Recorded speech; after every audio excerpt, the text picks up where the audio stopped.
Well, one of the teams that Austin FC has not yet seen, but we're going to see a lot of over the next few weeks will be Sporting Kansas City as Austin makes their way up to the Sunflower State, and then we'll welcome Sporting KC in a couple of weeks afterwards with a matchup against San Jose sandwiched in between. That means we get to talk to Aly Trost Martin. Aly, how are you this morning? I'm doing well, Lincoln. We're getting ready for what is hopefully a US Open Cup semifinal win in Yeah. Sacramento, which is sandwiched, of course, between a busy stretch of MLS regular season games in the hottest point of the year. But something that, as you all know, Sporting Kansas City really needs right now with how the regular season's been going. So fingers crossed here. Yeah, we are talking to Aly. She is in Sacramento as we speak, using that hotel Wi-Fi. So fingers crossed that this all works out. But uh, New York Red Bulls were Austin's last opponent. They're in their semifinal later on today, as we're recording this on Wednesday in Orlando, while Sporting KC is going to be coming off of a trip to Sacramento when they see Austin on Saturday. Of course, you're the sideline reporter these days on the Bally Sports Kansas City productions for SKC, now in your second year. But you and I first crossed paths 2019. But since I have come to know you, let's see, you have helped out with Super Bowl celebrations right smack dab in the heart of the city when folks erupted as Patrick Mahomes delivered a Super Bowl trophy to the town, Big 12 Media Days, NWSL with the KC Current. You've been hosting us as a in-stadium MC for the U.S. Women's National Team. You've recently been a sideline or in-cage reporter during some MMA fights. I don't think you come into the cage until after the fight is over. And of course, Thankfully, you've got your sideline gig. Am I leaving anything out? I think you just about hit all of them. I mean, I've always just kind of been of the belief that I'm willing to try anything, professionally at least once just to see if I like it. You don't know until you try. So I've had the opportunity to try all sorts of media broadcasting type jobs, and all of them have been a lot of fun. But yeah, the cage reporter for MMA has to be hands down the most unique experience that I have ever had as a broadcaster for so many reasons, but really appreciate the passion. And that's really the first like individual sport I've ever really covered. Um, and what I found is what I love is, it's all about you. It's how you prepare it. It's your strategy. It's your execution. You can't fall back on the team. It all comes down, to that woman in the cage in all of her preparation for however many months leading up to just this one fight. So I did have to learn a lot, though. If you look at me, I don't necessarily come off as someone who's ever, engaged in any sort of fighting, although maybe I would surprise some people. But I've learned a lot and it's been a lot of fun. So that's been a recent one. But of course, soccer is kind of my bread and butter, played my whole life. And yeah, really happy to be covering MLS and, getting a go in the booth for NWSL and all the things. So it's been a lot of fun. Yeah, you're a St. Louis native, right? Over in Mm-hmm. Missouri, went to Missouri. Missouri is one of those schools that is known for journalism, of course, broadcasting adjacent. And did you choose it because it was the in-state school, or did you choose it because of perhaps the broadcast future that you might have afterwards? A little bit of both. I looked to play soccer in college, but ultimately decided that I really wanted to pursue journalism. And fortunately for me, Mizzou was my state school. And with where my parents lived in St. Louis, it was like an hour and a half away. So it just kind of made sense. But I didn't go the broadcasting route at Mizzou, because my freshman year, I kind of get in the introductory classes and I just wasn't like really crazy about going and doing the local news kind of. I knew if I wanted to be broadcasting, I wanted to be broadcasting like as part of a game broadcast or at games. And, just as every girl in 2013, did, who was pursuing journalism in some regard, wanted to be the next Aaron Andrews. That was really the person that I looked at and like, oh, they look like they have a really cool job. Like that's something I think I'd be good at and be interested in doing. But as I came to learn, you don't just get to like waltz right onto the sideline and start broadcasting games. At least that wasn't really an option that I could find at Mizzou. So I ended up pursuing the emphasis area of strategic communication. So I actually learned a lot about like advertising, PR, marketing, and of course, news writing and all the other things that you still do there as a journalism student. But I didn't really get into the broadcasting space until I was like a senior. And that was really my own reps with my own camera, trying to just figure out how that whole broadcasting thing worked out. So I'd say that a lot of the broadcast stuff I actually started doing after school, not wasn't something I was actively pursuing while I was in school. Just a footnote, and to win some brownie points, the leader of our comms team at Austin FC, Ryan Madden, preceded you there at Missouri with similar path. I'm sure there's a wing named after him at this point, but we're thrilled to have Ryan in his second year here at Austin FC. What was your first taste of a live sporting event that you were part of the broadcast for that you recall after graduating from Missouri? I think it was with you on Oh the my goodness. USL Austin Bold broadcasts. Like every other thing I had done up to that point wasn't like a live game broadcast, which is of course what I was like really pursuing and really wanted to do. So before that, all of the post game interviews I had been taping for Sporting KC, not for Sporting, but for a blog that covered the team. Those were all. I mean, there was. If it didn't turn out good, if it didn't turn out at all, you forgot to press the button, didn't matter because it wasn't going, out live to people watching on television. It was just something that I would record, take up to the press box, edit it up, and I'd post on social media. So that was really like the only experience that I was getting broadcasting was taped. It wasn't live. And so the first live game broadcast I was ever a part of was in Austin, covering the Austin Bold as the pitch side reporter. Yeah, so that was really the first one. And let me tell you, I was about as nervous as any person could be, like absolutely shaking before my first hit. So I've gotten a lot more comfortable now, but it's the most important thing, right? You just got to start doing it. Well, that reminds me, I tell everybody how infuriating it is to watch you work because even when you were doing that very first sideline hit, you just seemed so much more poised and prepared and ready to go than I was certainly that quickly out of college. And it is no surprise to see how quickly you have been able to establish yourself and continue to find more and more assignments. You mentioned you were helping out with the Sporting KC blog. I know you were already a part of the SKC radio show with Nate Bucati and company. Before you actually had your sideline gig, you were on the beat, you were in the area. It just made sense that they ultimately brought you into the fold. But officially last year, how did that come about? Yeah, so the person that they had before me working the sidelines, Carter Augustine, who's amazing. I've loved working with Carter, and he worked on the Sporting KC show with us.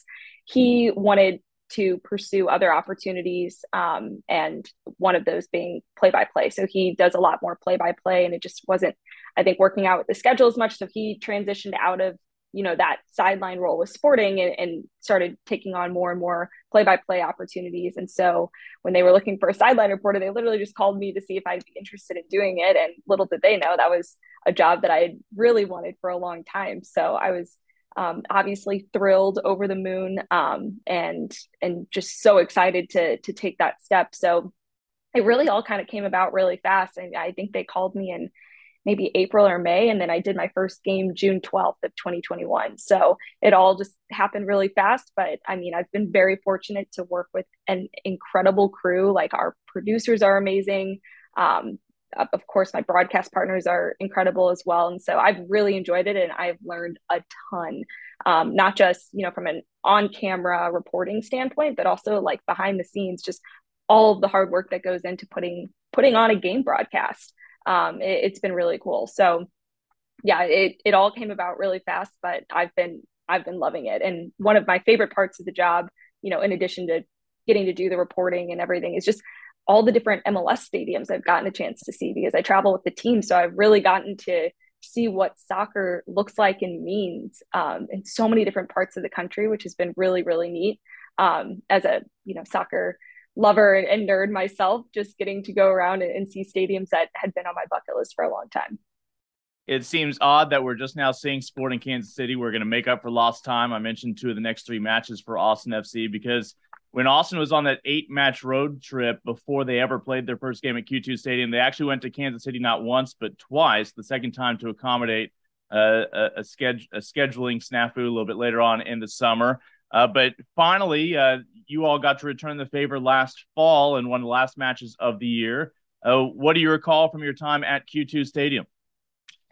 Well, it was a tough loss. That was that final week. I don't think Sporting had lost back-to-back games, and then they ended the season with three straight losses going into the playoffs. So that was tough, but absolutely loved getting to see Q2 Stadium. I mean, I think what we're seeing now with these cities that are awarded teams, there is so much buzz, and rightfully so. That's part of the reason why they get the team, but doesn't always mean the execution is going to be at the level that it's been in Austin. So I just the supporter section, every detail of the stadium, it feels so Austin, Texas. And look, I know you know Austin better than anyone, Lincoln, but I got to know it a little bit with all my trips down there in 2019 to cover the Bold games. So I just think it's awesome. I loved the stadium. It was a rainy day. I think it was like the only rain game that you all Mm-hmm. had, maybe ever.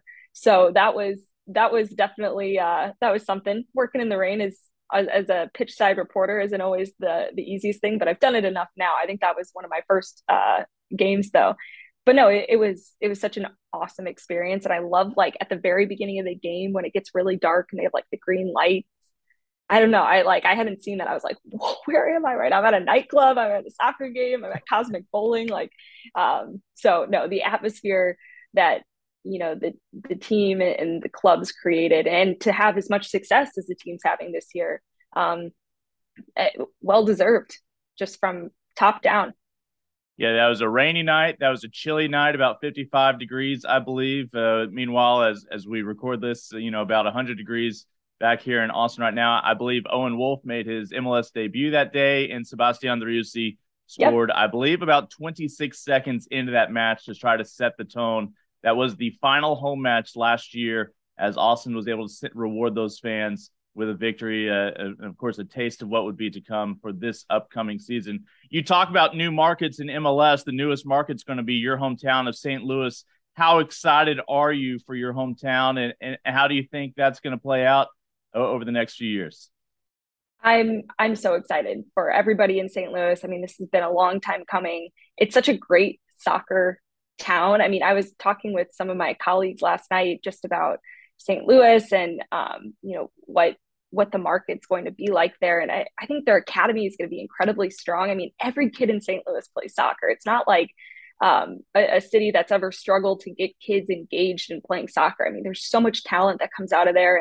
And one player you just saw, Tommy Barlow, uh, had a goal against you guys for New York Red Bulls. I mean, he's a product of St. Louis. So I think just to see the city finally have what it needed to really, I think, solidify its place on the map in present times, that it is such a great soccer city, and their new stadium looks just insane. I can't wait to go see it. And it is going to be a little hard though, because I'm a Kansas Citian now by choice, and I've got my teams here. So that might make for some interesting conversation with friends and family around the holidays and stuff like that. But ultimately, I'm someone who is just so passionate about the growth of the game, the growth of MLS, and this is a big part of it. And I think for Kansas City, it's going to be a great rivalry. I mean, in MLS, with just how spread out these teams are, some of the rivalries are like, wait a second, that doesn't really make a lot of sense. Like, Sporting in Minnesota, huh? They just had a couple chippy games in the past, and now it's the nicest rivalry in sports. So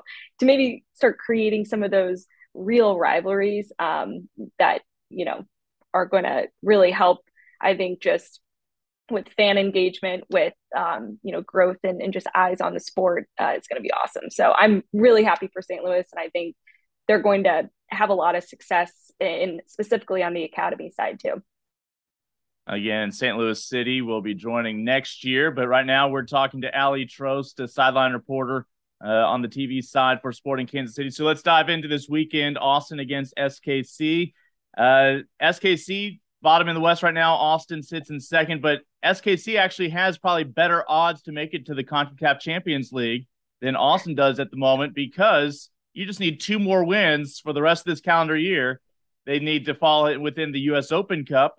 Big journey would begin tonight. I know that by the time folks are watching this might be a moot point if Sacramento wants to come up with another upset and punch their ticket to that final. But what has it been about this Open Cup run that has seemed to click for this club? Yeah, great question. I mean, I think first and foremost, Sporting Kansas City as an organization has always taken the Open Cup incredibly serious. And I know that's not necessarily the case with like every team, but yeah, I think number one, the team just from the jump has always taken this competition seriously. And I know this season in particular, Sporting's been struggling really since the start. There hasn't been a time, it's not like they just recently found themselves in this position. It's been kind of the narrative of their season. And so at the time that the Open Cup was starting, a lot of the players in my conversations with them said that they really saw this competition as something that could help turn the season around, or something to really just help kind of, I don't know, like maybe find some of the things that they're missing in regular season play and build confidence. And it has been just that for them. This tournament has. You've seen a lot of young players get really valuable minutes. I mean, John Polskamp now, especially with Tim Melia's hamstring injury, is going to be called upon on more regular season games, and has maybe gotten perfectly prepared because of all the minutes that he's been asked to play in the Open Cup, and has done a fantastic job. So, seeing the growth of a player like that, right back, Caden Pierre is another one. There's a lot of young players in the midfield as well, and Sporting just got some reinforcements recently as well. That'll just help, I think, with some of the depth and just overall, competition within the team. But I think that Sporting's in a really good position to go out and win this, and they definitely see it as, hey, we have 2 games to lift a trophy. Like, let's go out and do it. And Johnny Russell, I think, said it best this week. He said, if you can't get up for games like this, in tournaments where you're at this point in it, then you're in the wrong sport. So I think the mindset of the team is incredibly strong going into this game. And I mean, New York Red Bulls, that's a team that Sporting, you could argue, could have, possibly gotten a point or 3 against when they came to town a few weeks ago. So I think that if you look at their next possible 2 opponents in, Orlando, I don't know as much about them. Sporting haven't played them yet this season, but it's all there for the taking. So I think they feel that as well. Yeah, it's exciting at this point to have that trophy so close. It would be the 5th for Sporting Kansas City, most recently winning back in 2017. Of course, when you talk about SKC, synonymous with the club, Peter Vermes now 14th year at the helm. That's 5 years longer than any head coach. Curtin in Philadelphia joined his club 5 years later. What's remarkable to me, I won't put you on the spot here, but Josh Wolf, just think to yourself, where do you think Josh Wolf is on the list? The answer is he's 8th. Josh Wolf is already the 8th longest tenured coach with the club. There's been so much turnover behind him, but Peter Vermes has been the ultimate constant there. In fact, Aly every now and then is caught having chocolate chip pancakes with Peter. It was some the occasional sponsored breakfast interview with the coach. Now, I never saw them take any bites out of those pancakes, but what's that dynamic been like? You more than anybody else on that broadcast team get FaceTime with the head coach. What's that dynamic been like for you? Yeah, I mean, I'm fortunate that I've, even before I took the job as the team sideline reporter, I had a lot of experience leading up to that, interviewing players, interviewing Peter. Like I said, I would go out and tape those little interviews. Don't know how Robo, God bless him, on the communication stuff, let that happen. But so I've interacted with Peter a number of times, like every season going back to 2017. So I'd say that, our dynamic is really good. And I mean, ultimately, just speaking from my perspective, I have such respect for him as a coach, as a person. And, he's been nothing but just so helpful to me. I mean, even back before I, was working on an official broadcast, treated me as if I was with ESPN down there when I'm really just, interviewing for a blog. So I've loved working with Peter Vermes and this team. But no, I mean, I think you talk about his tenure with this club, and that's a credit to not just the technical staff, but to the ownership group and the collective vision that they share with Peter, and what that looks like across all touch points of Sporting Kansas City, not just the first team, but the academy and development, fan engagement. the second team, all the ways in which people engage with Sporting Kansas City. It's all part of a larger vision, and Peter's been a huge part of driving that. So I think that in addition to his success on the field, has just been a perfect marriage of coach and club for the A-Leagues and the ownership group. Well, this whole season, he's had both hands tied when it comes to filling out his starting 11. Alon Polito, back early in January, had to undergo knee surgery that would knock him out for the year. Gadi Kinda as well. You mentioned Tim Melia right now battling with a hamstring. I know Courtney Ford, who used to play in these parts down San Antonio on loan, is out with a suspension right now. Ozzy Cisneros battling his hamstring. What has been the approach to each match? You've mentioned some of the guys who have benefited perhaps from seeing a few more minutes along the way, but what does this team look like during its MLS competition right about now, about 2/3 of the way through the season? Yeah, you're right. There has been a lot of rotation, and Peter's gotten a lot of criticism in the past for not rotating the roster enough, for not subbing enough. Well, he's had to this year, and there's been a lot of it. I don't have the exact numbers in front of me, but this is by far, at least in my time covering the club, the most just game to game roster change that we've seen. But as for what the team looks like, go ahead. I was going to say the match notes for the club list everybody who started at every position, and it's surprising it fits on one page. Yeah, well, and that's the other thing too. It's not just rotation within the lineup. It's sometimes running out a different formation or playing guys out of position. We've seen that a number of times this year, whether that's Daniel at the 9 or Cam Duke at right back or Johnny in the midfield. I mean, you name it, we've pretty much seen it.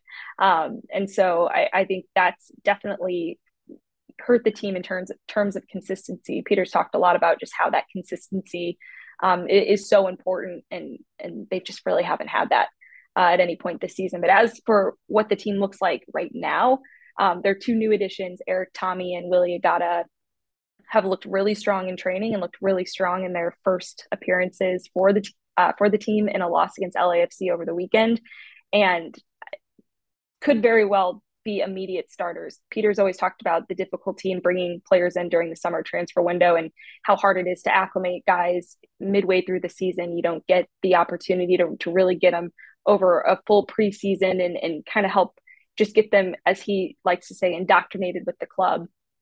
But if how Eric Tommy and Willie Agata played in their first minutes is any indication of how well they'll acclimate, then I think the team's going to be in a really good spot so long as everyone can stay healthy. But Eric Tommy was playing in the Bundesliga and I think got in games for Stuttgart like every single match. He just wasn't starting, and the reason for that was because he was playing behind. He's a natural left winger. He'll play more in a central midfield role for Sporting.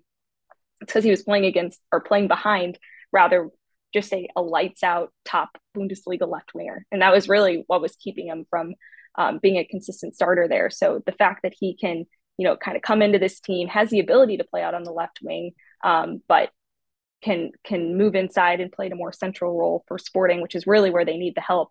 They've kind of struggled to fill Gadi Kinda's shoes since he's been out with his knee injury. So I think he's going to be a big impact player and one who will surely play a big role when Austin FC comes to town over the weekend. And then Willie Agata, just really strong, just kind of dynamic goal scorer. I'm excited to watch more, or center forward, but I'm excited to watch more of him around goal. But I think both those players will be big for Sporting and could really help as they, look, playoffs are looking more and more out of the picture for Sporting KC, but there's still a lot to play for. I mean, you've got a ton of players who are out of contract after this year, who have either options for next year or they don't have options for next year, just about every starter on this team. And then you've got new guys trying to come in and prove themselves. And who knows, maybe that translates into a string of wins and this team does get into an interesting position on decision day. That's, the MLS way, as we've seen it play out many, many times. But I think the team is, with the addition of these two new guys, is in a much different spot. Yeah, a lot of folks, when they talk about MLS, it always seems like this is the part of the schedule, the final couple of months, that actually is when everything is determined. What's the point of the first 2/3 of the season? Austin FC is hoping it's more of the same, but Obviously, coming Well, off a ask the bump. Portland Timbers. We will see how it all plays out. So you go from prepping from some relatively unknowns named Bale and Chiellini now to Sebastian Driussi. If you all successfully find 3 points at home this week against Austin, what do you think will have worked for Sporting Kansas City? I don't want to oversimplify this, but finding the back of the net early. Sporting KC's failed to score in the first 15 minutes of a game this season. I believe that number still is, or that stat is still true. But even still, they've struggled to score early. I mean, LAFC, they came out and gave them a lot of trouble in the first half for driving the game forward, creating a lot of chances, and they couldn't put the ball in the back of the net against an LAFC team that if you keep them in the game, and even if you put them in a position where they've got to fight back from behind, like they're going to find their way back in the game. And I feel like for Sporting, the narrative this season has just been they'll come out, they'll create good chances. They might start a game really strong and they just can't seem to find the back of the net. So I think against this Austin team, if they're able to put themselves in a dangerous position early on in this game and actually play from in front, then they have a chance to go out and win. I saw what happened against the Red Bulls, by the way. I turned that game on late, but yeah, that was interesting. Austin had them right where they wanted them. They were down by 2 goals. Austin, it was the 5th time this year they'd fallen down by 2 goals early, and Austin so far this year 2 wins and 2 draws to show for those first 4 matches. But Red Bulls decided they were going to add a 3rd and a 4th and try to do their best to claim 3 points with a young squad before they dove into their semifinal on this Wednesday in the Open Cup. Yeah, I think Austin fans would be willing to just agree that nobody scores in the first 15 minutes. They have been vulnerable early in matches, only to see a great resolve in this Austin side compared to last year and battling back, believing they're in a match right until that final whistle. Well, Aly, again, I'm thrilled we finally get to cross paths here. Some folks did chime in with some Twitter questions, if you will. I wanted to pass those along and get your thoughts. I think most of these folks were either affiliated as fans, with Kansas City or with Austin. We'll start first with Ulysses Castillo, I believe a fan of Sporting Kansas City. Just in general, favorite part of your job that you have these days? Yeah, I mean, I think if you're a fan of sports or a fan of soccer, there's really no better place to be than right there in all of the action. So I'd say my favorite part is really just getting to be up close. I enjoy the whole process of the job. I love prepping for games. I love talking to players. I love helping bring fans closer to the game. I mean, it really is such a fulfilling job. So is it fair to say that I like all of it? But, and as I mentioned earlier, I love getting to travel with the team, getting to see, so many different cities and stadiums. It really is. It's just cool to be so around soccer all the time. An Austin fan, Tim Thompson, asks who's been your favorite Kansas City sports personality to interview. Now, he kind of tilts the scale a little bit and says he imagines Sam Mewis would be a fun chat, but you've got several great options, a lot of successful teams in the area. Who stands out to you? Well, he's correct. Sam Mewis is a joy to interview, one of just like the happiest, most like bubbly personalities. Like she's just infectious to be around and talk with. So I would put, he's correct in his assessment. I put Sam Mewis very high on that list. I mean, Sporting Kansas City, I've obviously interviewed most of those guys more than once. So I'd say Johnny Russell, I just have always appreciated. He's the captain. You can go to him for just an honest kind of assessment of the team in good and bad. I've just always appreciated his honesty and vulnerability, no matter how the team's doing. So I'd say Johnny Russell. And then finally, we have a rubber chicken that has become a cult figure here in Austin with Austin FC. Among the many mascots or match scots, if you will, among the many inanimate animals that have factored their way into folklore. But this is not from the rubber chicken. This is from somebody who has dedicated a fan account to the rubber chicken. But mentioning the struggles that SKC has had in its MLS schedule, for you as a sideline reporter and a broadcaster following the club, how does that affect your day-to-day approach covering a team, if at all? Yeah, well, I'd say the difficulty with working with Sporting and covering this team in particular during a tough season is the fact that this club is rarely, if ever, in this position. So this is new for everybody. But it's definitely been difficult because, when the team's winning, things are going well, everyone wants to talk, everyone wants to, they've got a million things to say, it's all happy, it's all good. But when the team's not doing well, that's where I think I've actually been pushed a lot harder as a reporter. And I'm really grateful for that. Interviewing a coach or a player coming right off the field after a loss, especially a tough one, is not easy. So it's made my interviewing better. It's made just I think even connections with the players stronger as well. Just being around good times and bad. Like I said, you can put a microphone in front of someone's face after a win and rattle off 10 questions if you wanted to, because everyone's happy. There's a lot of good to talk about, but after a loss is where that gets tough. So I'd say it's been hard, but it's pushed me, and I'm grateful for the ways it's pushed me because I think it's been a good experience. Yeah, imagine the fact that you have put in the time, the players have seen your face, both in the good times and the bad, makes it a little bit easier to go in there and ask some questions and get some honest responses out of them, just because of the time you put in building those relationships. For fans who aren't in Austin, who aren't in the Kansas City area, when they tune in on ESPN Plus, they will be getting you and the play-by-play voice, Nate Bukaty, chiming in with their coverage. But for those in the Kansas City area, remind us where they'll find you. It's a 7:30 kickoff. Remind us where your coverage lands. Yeah, so you can stream this match on the Sporting KC app or website. As you mentioned, ESPN Plus, it'll air via radio on Sports Radio 810. And as always, you can follow me at Aly Trost Martin on all the things. So yeah, that's where you can find us. And if you haven't gotten tickets out to the game, I know right now there's a really fun promotion with Kansas City Current and Sporting, where it's called the Soccer Capital of America Ticket Pack, and you get one ticket to each match and a co-branded scarf for both teams. So if you're looking to go out to the games and you're in the Kansas City area, highly recommend purchasing that, if for nothing but the scarf, because it's really cool. Yeah, I will second that. I am jealous, not just of the scarf, but the fact that you do have both Sporting KC as well as the KC Current, with whom you've played a significant role in, and kind of being a front-facing face at times and helping fans get to know that team and being part of the broadcast.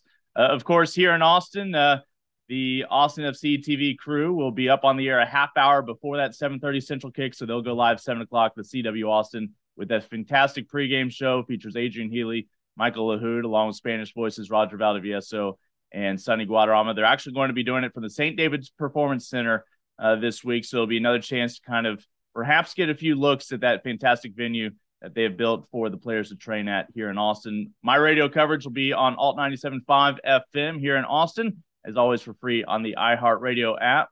Aly Trost, Aly Trost Martin. If you follow Aly Trost on Twitter, they're in Twitter jail right now. But Aly Trost Martin, great standing.